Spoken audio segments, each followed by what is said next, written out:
ये क्या कहते हैं, मुसलमान 4 शादी करते हैं, 24 बच्चे पैदा करते हैं। आप सर्वे कराइए। जो लोग ये कहते हैं कि भैया देखो बच्चे पैदा करते रहो, ये तो अल्लाह की देन है, इनका पालन पोषण तो सरकार करेगी, ये कौन कहता है? क्यों लगता है आपको राजकुमार भाटी कि ये नफरत फैलाने वाला एजेंडा है? नहीं, भारतीय जनता पार्टी का प्रमुख एजेंडा नफरत रहता है, ये तो सब जानते हैं जी, जो भी समझदार लोग हैं।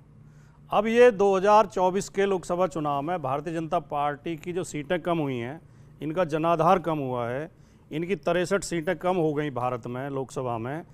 मोदी जी की जीत का अंतर 1/3 रह गया, 5.5 लाख से 1.5 लाख पे आ गए। तो इससे ये बड़े असमंजस में हैं कि क्या कट्टरता को बढ़ावा दें या कट्टरता को छोड़ें, नफरत की राजनीति को छोड़ें या नफरत की राजनीति को और मजबूत करें, हिंदू मुसलमान करना बंद करें या हिंदू मुसलमान और ज़्यादा करें। ये असमंजस में है, अभी निर्णय नहीं कर पा रहे। इनके कुछ नेता बयान देते हैं कि नहीं हम सब भाई भाई हैं, मिलकर रहना चाहिए। दूसरी तरफ शुभेंदु अधिकारी कहते हैं कि नहीं, अब सबका साथ सबका विकास की जरूरत नहीं है, जो हमारे साथ हम उसके साथ। अब ये जो हिमंत विश्व शर्मा का जो कहना है, देखिए बाल विवाह गलत है। हिमंत विश्व शर्मा ने कुछ डेटास दिए हैं, कुछ फैक्ट्स भी दिए हैं। नहीं, फैक्ट कहां से दिए? 2011 के बाद तो जनगणना ही नहीं हुई देश में। 1951 मोदी जी ने इस देश में पहली बार, जब से जनगणना की शुरुआत हुई है जी, पहली बार ऐसा हुआ है कि 10 साल के बाद जनगणना नहीं हुई है। वरना तो चाहे कभी महामारी रही हो, चाहे युद्ध रहा हो, 71 में हम पाकिस्तान के साथ युद्ध लड़ रहे थे, इसके बावजूद 71 में जनगणना हुई थी।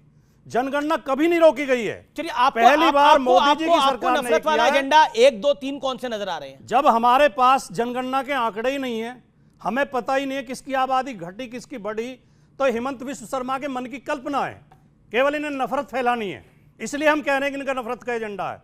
दूसरी बात, अगर 2011 तक के जनगणना के आंकड़ों का विश्लेषण किया जाए, आप वेबसाइट पर कोई भी ये बच्चे देख सकते हैं, कोई भी देख सकता है। हम कहने का प्रयास कर रहे हैं कि डेमोग्राफिक बदलाव हुआ ही नहीं है हिंदुस्तान में किसी भी जगह। मैं जो कह रहा हूं, मैं बता रहा हूं, आप एग्री करते हैं, डिसएग्री करते हैं? उसी संदर्भ में बोल रहा हूं जी। हिंदू जनसंख्या वृद्धि दर कम हुई है, लेकिन मुसलमानों की जनसंख्या वृद्धि दर उससे ज्यादा कम हुई है। मुसलमानों की जनसंख्या वृद्धि दर तेजी से घटी है, तो ये केवल अफवाह उड़ाते हैं। तो फिर आसाम के कुछ बॉर्डर एरियाज में आसाम में जनसंख्या कैसे बढ़ गई? बंगाल के बॉर्डर एरियाज में जनसंख्या कैसे बढ़ गई? देखिए, ये क्या कहते हैं, मुसलमान 4 शादी करते हैं, 24 बच्चे पैदा करते हैं। आप सर्वे कराइए, कितने मुसलमानों के घर में 4 बीबी हैं? 1000 में से 1 आदमी नहीं मिलेगा आपको जिसके घर में 1 से ज्यादा पत्नी होंगी। इस तरह फर्जी बातें उड़ाते हैं। ठीक है, आसाम की जो समस्या है वो घुसपैठ की समस्या है, ना कि मुसलमानों की वजह से वहां पे आबादी बढ़ी है, सरकार की विफलता की वजह से। बांग्लादेश से जो आ रहे हैं वो घुसपैठिए कौन है? उसमें सरकार की विफलता है। किसकी सरकार? सरकार किसकी है आप ही बताओ।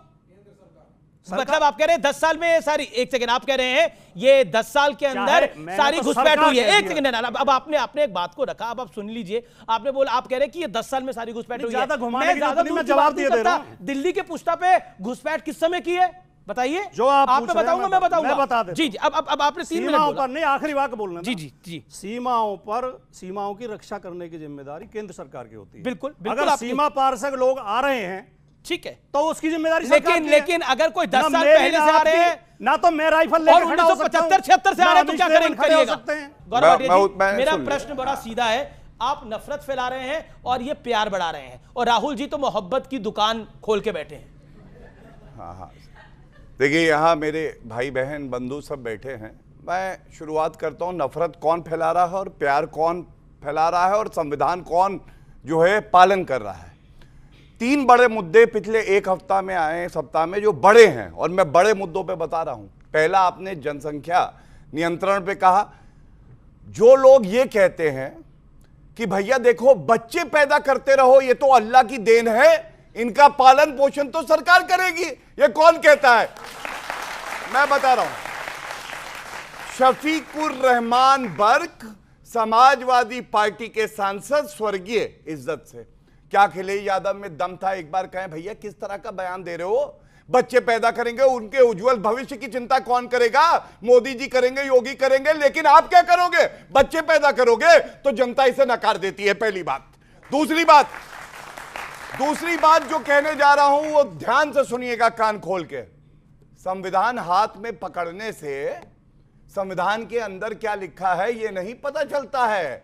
और चाहे वो राहुल गांधी हो और चाहे वो अखिलेश यादव हो, इन्होंने संविधान कभी पढ़ा नहीं, ये तो कुरान पढ़ रहे हैं क्योंकि तुष्टीकरण की राजनीति करनी है।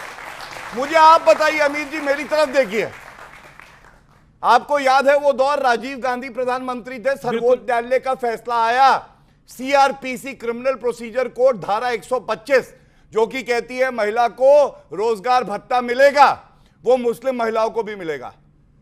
पलट दिया वो फैसला कानून लाके राजीव गांधी ने, और उसके बाद सबसे बड़ी बात है सर्वोच्च न्यायालय का एक और फैसला आया अभी 10 दिन पहले, उसमें कहा मुस्लिम महिलाओं को भत्ता मिलना चाहिए। क्या राहुल गांधी ने एक शब्द बोला? नहीं, दही जम गई। अखिलेश यादव कहां चले गए? नहीं भैया, थर थर कांप रहे हैं, मैं कैसे बोलूंगा, मेरा वोट बैंक खिसक जाएगा। मुस्लिम महिलाओं का असली भाई कोई है तो वो हिंदू नरेंद्र मोदी है, प्रधानमंत्री है, जिन्होंने ट्रिपल तलाक को अपराध बनाया। आपने बोला मुस्लिम महिलाओं का कोई भाईजान है तो वो मोदी भाईजान है, आपने बोला, लेकिन ये पीछे तस्वीर चल रही है शुभेंदु अधिकारी की, ये कहता है कि ये सबका साथ और सबका विकास की दुकान करो बंद। और फिर जब इनको पकड़ा गया तो उन्होंने बोला देखिए मैंने तो बोल दिया था, ये मेरा निजी विचार है। नरेंद्र मोदी जी ने कहा है सबका साथ, सबका विकास, सबका विश्वास, सबका प्रयास, और हम लोग इसी नारे पे चलेंगे। शुभेंदु अधिकारी का बयान आया और उन्होंने कहा कि मोदी जी की ये सोच है, यही हमारी सोच है, गलत हो तो जो कहे हार जाऊं। अब मैं एक बात कह के अपनी बात को विराम दूंगा। तीसरा मुद्दा जो उठा रहा था बाल विवाह का, आपको मालूम है ये जो संविधान उठा के चलते हैं ये राहुल गांधी पढ़ नहीं पाए संविधान। अखिलेश यादव को संविधान से कोई लेना देना नहीं है। हमारा संविधान कहता है कि लिंग के आधार पे कोई भेदभाव नहीं होगा, पॉक्सो का कानून है। 18 साल से छोटी बच्ची के साथ चाहे कंसेंट भी हो, अगर कोई रिश्ता बनाएगा जिस्मानी तो उसको अपराध माना जाता है। आप मुझे बताइए 18 साल से कम उम्र की जो हमारी बहनें हैं वो गर्भवती हो जाती हैं, और जब हम कानून लाते हैं कि ऐसा नहीं होना चाहिए, उनको पढ़ाई में होनी चाहिए, तो ये लोग आ जाते हैं अल्लाह ने कहा है बच्चे पैदा करो, अल्लाह ने ये नहीं कहा। और अंत करूंगा एक ही बात कह के, भारत है, भारत में भारत का संविधान चलेगा, यहां शरिया कानून नहीं चलेगा। और जो शरिया चलाना चाहता है, जो शरिया चलाना चाहता है, चोरी पे हाथ कटवा के दिखाए, मैं अपना सर उसके सामने झुका दूंगा। ओके, करके दिखाओ। बात करूंगा विवेक ऐसा लगता है कि पॉलिटिक्स ऑफ कन्वीनियंस है, मतलब अगर कोई सही भी करे, हम सब जान रहे हैं कि डेमोग्राफिक बदलाव हुआ है पूर्वोत्तर के राज्यों के अंदर, बंगाल के अंदर तो लेफ्ट के नेता कह चुके हैं, मोहम्मद सलीम कह चुके हैं डेमोग्राफिक बदलाव के बारे में। अगर आपको पढ़ना हो तो पढ़ सकते हैं, आपके नेता कह चुके हैं। अब बीजेपी कह रही है कि डेमोग्राफिक बदलाव हुआ है, और इस डेमोग्राफिक बदलाव की वजह से हमने दुनिया के कई शहरों में, वहां पर हम यूरोप के अंदर हम बदलाव देख रहे हैं।